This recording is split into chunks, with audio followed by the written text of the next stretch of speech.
being here. Hi. Thanks for coming. Good morning, everybody. Good morning, my darling. Good morning. That's my wife. Good morning. I don't call everybody in the audience my darling, but I could be tempted to. Good morning, my darling. Well, how nice of you to choose to be in the room with me on this day. Let's talk about abundance. Abundance is a topic in which I have had a great deal of interest through the years. And so have many people.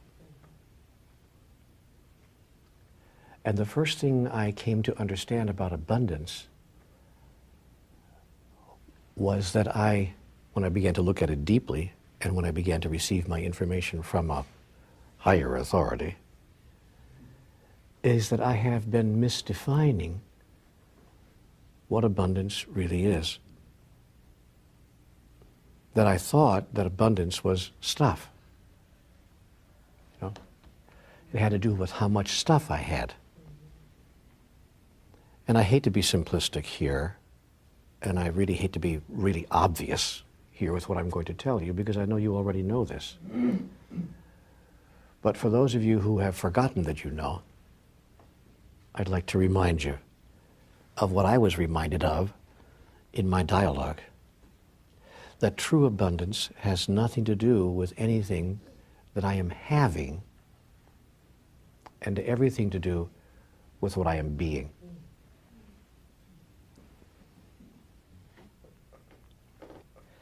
Let me tell you how I wound up in this chair, just to give you a little bit of background on how all of this began. In 1992, I had reached the end of the line for me. In 1992, I had reached a point where I was losing again another committed relationship with a significant other. My career had reached a dead end. My health was falling apart. I mean, nothing was working in my life. And this relationship that I had with my significant other was the one that I knew would last forever.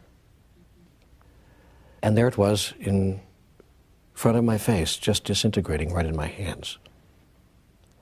It wasn't the first time that such a relationship had disintegrated right in front of me. Nor was it the second. Nor was it the third, nor the fourth. And so I knew that there was something I don't know here, the knowing of which would change all of this for me. I couldn't seem to find the formula. I was either doing something that I did love, but I was dead broke, or I was making enough money to skim by and, making it through, but my soul was dying 1,000 deaths. I didn't seem to know how to put the two together, not for very long. And if I did get them together, it was always for like about 6 or 8 months. It would all fall apart. All of this was happening at the same time. Now see, usually God had been better than that. It was usually one thing or the other before in my life. But at this particular period, for reasons that still aren't clear to me, it was all at once at the same time. Oh, God said, let's give him a triple whammy. Let's do the old career relationship body number in the same week.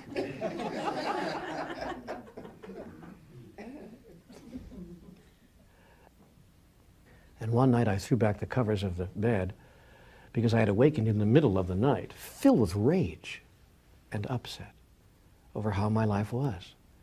I stormed out into the larger part of the house looking for answers in the middle of the night. I went to where I always went for answers in the middle of the night, but there was nothing decent in the refrigerator that night, so I went to the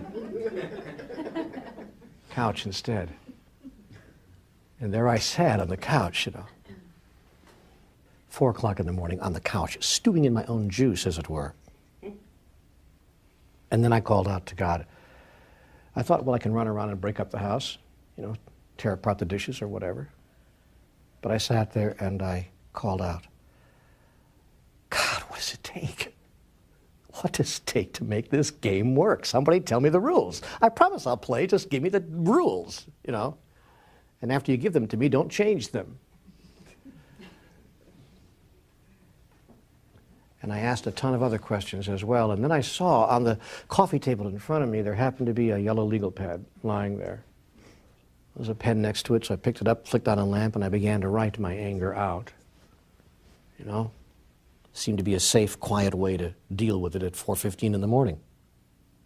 I don't know how it is with you when you are angry and when you're writing, but I write, you know, really big when I get angry, and there I was. What does it take?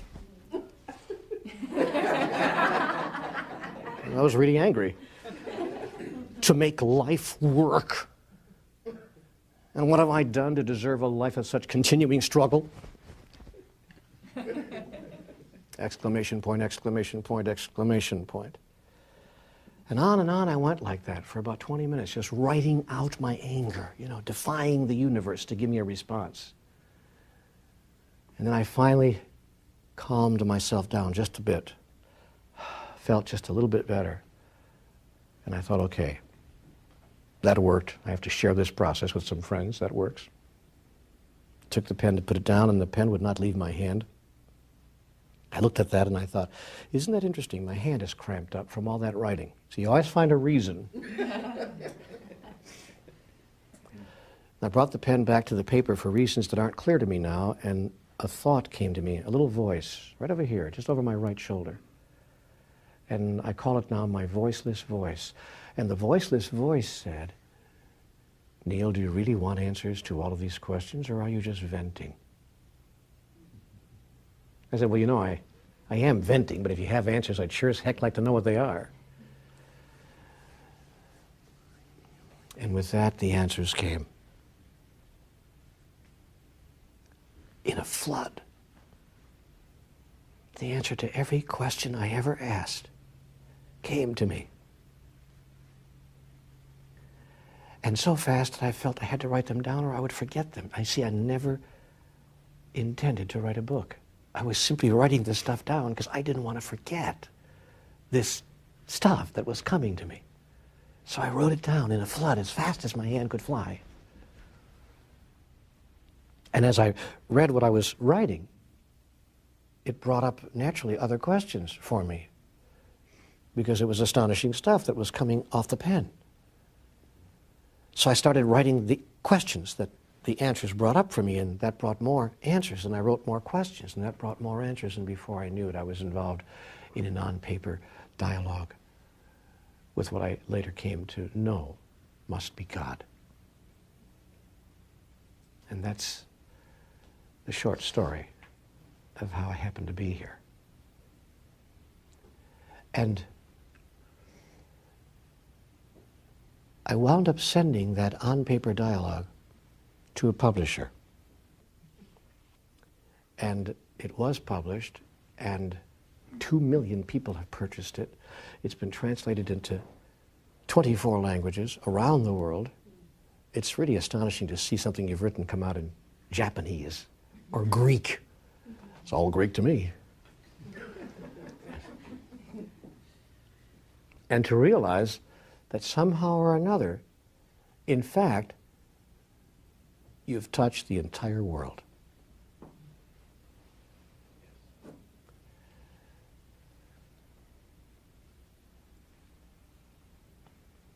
So that's how I got to be sitting here in the front of the room.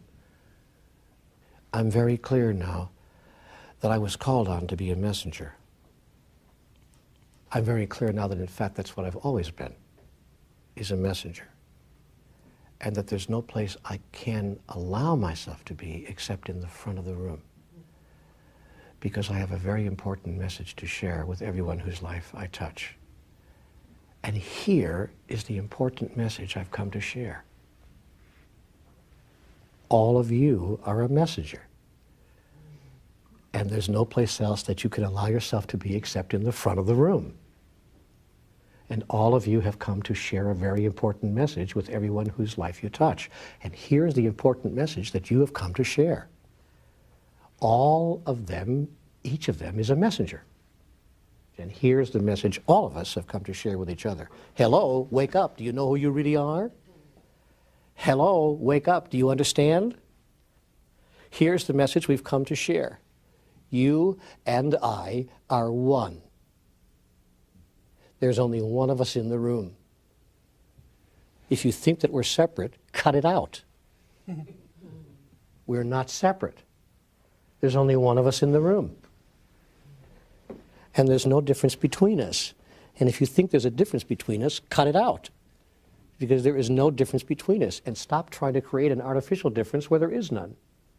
And when you get that you and I are one, and there's only one of us in the room, and only one of us on the planet, and only one of us in all of creation, everything that causes you pain and misery, travail and struggle, heartache and difficulty will disappear. It will simply go away. So stop thinking that you're over there and I'm over here. And get that there's no place where you end and I begin. Such a simple, elegant message that changes everything. When will we get it? When will we get it? We'll get it when we send it. If we're not careful, we're liable to forget who we really are. And we're liable to play a game called I know and you don't. Except that I'm not willing to play that game now or ever. I'm very clear that there's nothing I have to say that you don't already know. So thanks for coming and good night. Somebody had their hand up. When you described you heard the voice, and subsequently when writing, asking questions, writing the books out, getting a response, was there a particular feeling associated with that particular voice or that particular impulse to write that authenticated it over, say, other times we hear a voice or other times we're urged to write? Was there something different? Was there something else, a presence or a feeling, yes, or yes, anything that you can describe? Yes, there was. It was a softness. First of all, it felt as if my whole body had just gone into jello. I almost don't know how to describe that. It was just a releasing of every bit of anxiety or tension, or I want to say negativity within me. As I sat on that couch, I can recall just almost as if without any active volition on my part. I didn't say I'm going to release my tension here. It just happened. I just suddenly,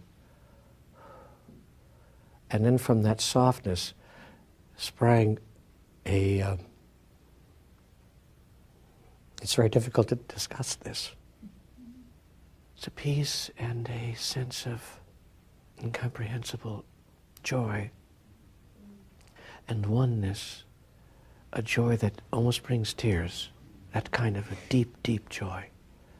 And from that first moment, I just sat there and the tears began to flow before I wrote more than 10 words. I can recall the experience of the ink blotting on the page. I was using one of those, felt tip pens. And the ink was running as my tears were flowing. And it rarely is less than that. I've kind of gotten used to the experience now. So I'm aware of what's going to happen. But I know what it feels like. Have any of you ever been present at the moment that a baby is being born and held it in your hands for those first 3 or 5 minutes of its life? Any of you ever had that experience? That's what it felt like. It felt that way like when I held my child for the first few moments of its life and looked in its face, and there was no other feeling I could have except oneness, complete connectedness, love that knew no limitation of any kind and no condition at all. Just a sense of, oh, can't even put it into words. That's how it felt. Like holding your newborn child in your hands. That's how it felt. And I knew in that moment that I was, in fact, holding a newborn child in my hands. I knew that I had given birth to a new me. I didn't invoke the voiceless voice at all. I think what happened was I simply called out to the universe, really called out to God, as many people do in their moments of quiet and deepest desperation. You know, my God, what do you want from me? And really, my question was larger than that. If I'm to stay alive, how am I going to do that? Because I didn't really want to even stay here. You know, I wanted to just check out. So I kind of challenged God in that moment. Either give me a reason for living or I'm gone. And I just don't get this. Don't get what's happening here. When I first heard the voiceless voice, it was very much as if someone was whispering in my right ear. And the feeling that came over me was one of extreme calm. I want to say, becalmed. Very much at peace. And filled with kind of an indescribable joy. You know, I think of moments in my life when I've had that joy. The moment that I married Nancy. Not even the whole ceremony, but that particular moment when the minister finally said, you know, do you? And in that moment I looked in her eyes and I just paused for a moment and said, I do. And it was just that tiny sliver of a moment when your whole body is filled with something you can't describe. That's how it felt in that moment when I first heard that voiceless voice. Just joy. A peaceful, calming joy. From the beginning of time, all we have ever wanted was to love and be loved. And from the beginning of time, all we've ever done is create moral constructions, religious taboos, societal ethics, familial traditions, philosophical constructions, all manner of rules and regulations telling us who, when, where, what, and how we may love, and who, when, where, what, and how we may not. And unfortunately, the second list is longer than the first. What are we doing? What are we doing? If I walk up to the sky and I see the beauty of me, sees the beauty of you, what is wrong with that?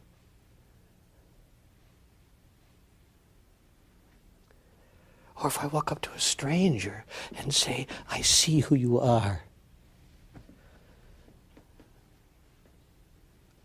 how is that not okay?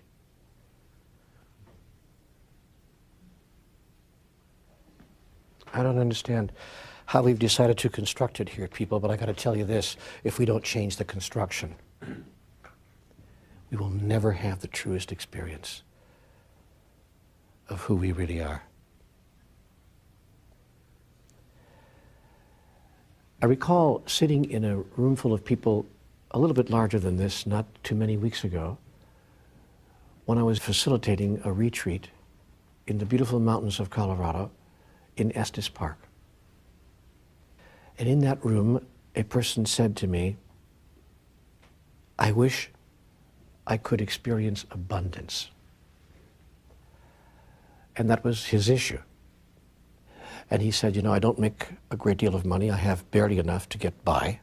I had to, you know, really squeeze the pennies to get here, and so forth.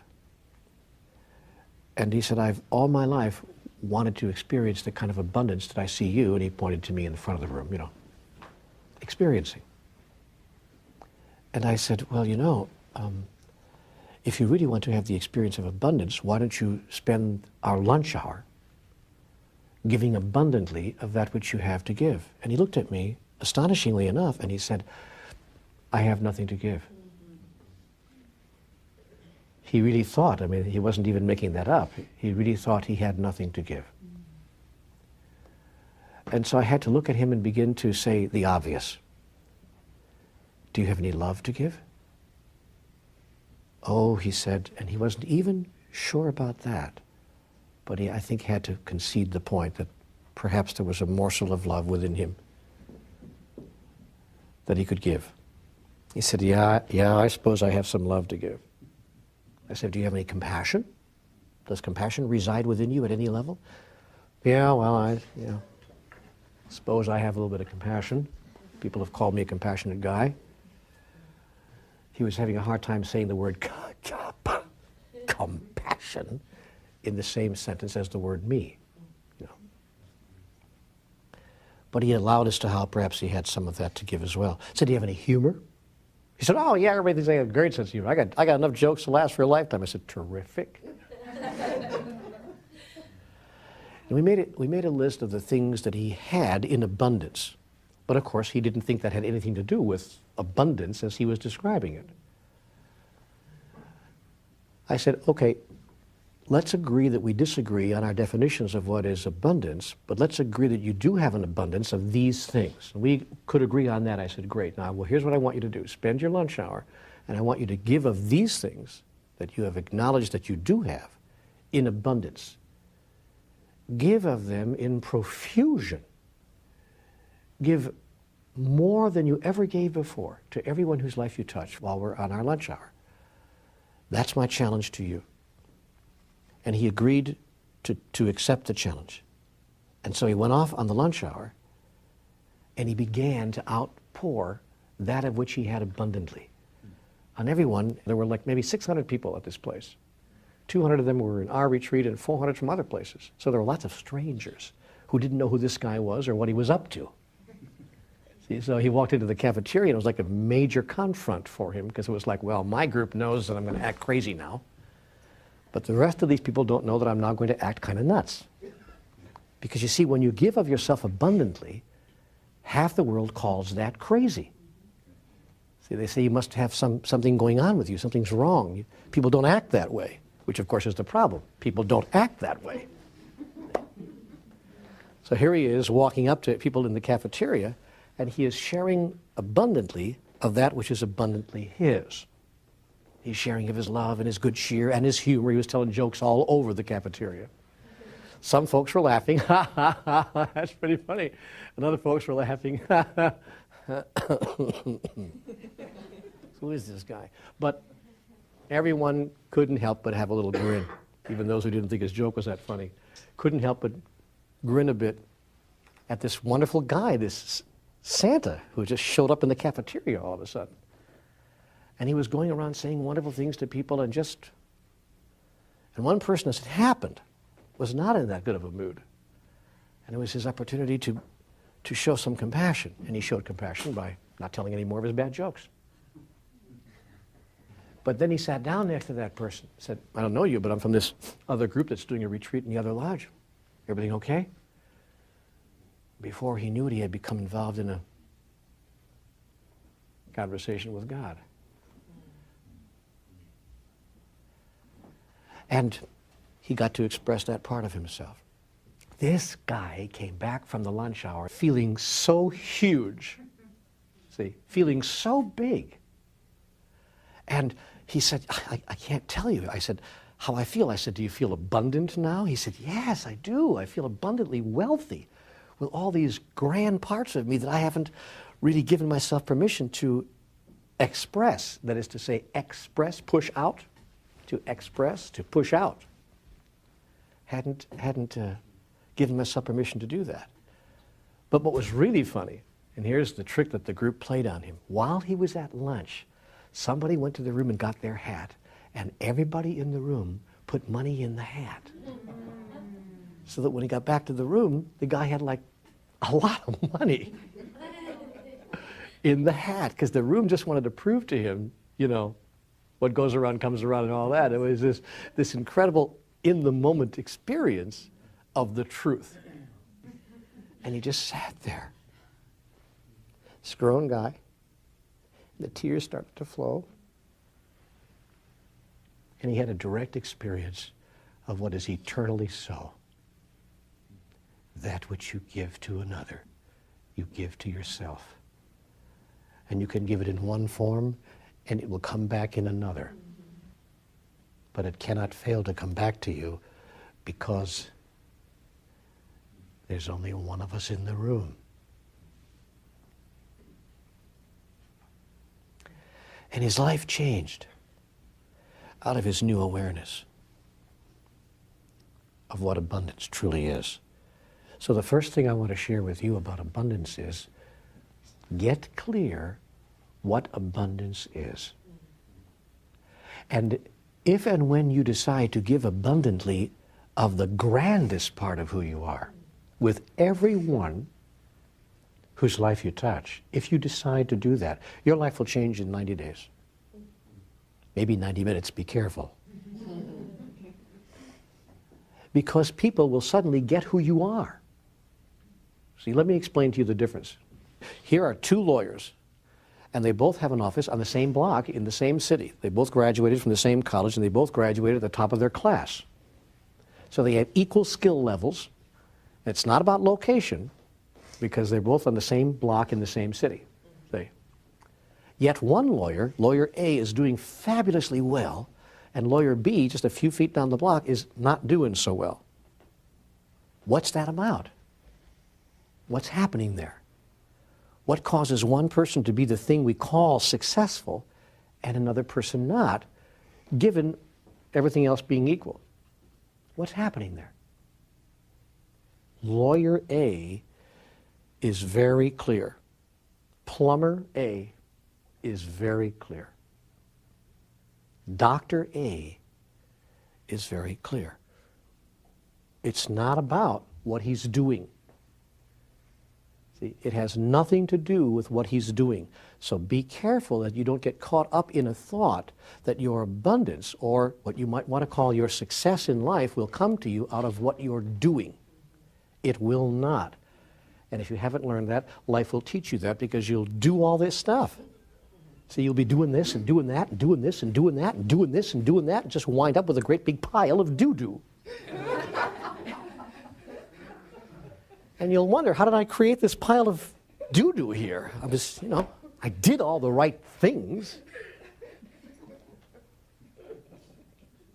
And then it will dawn on you, oh, I get it.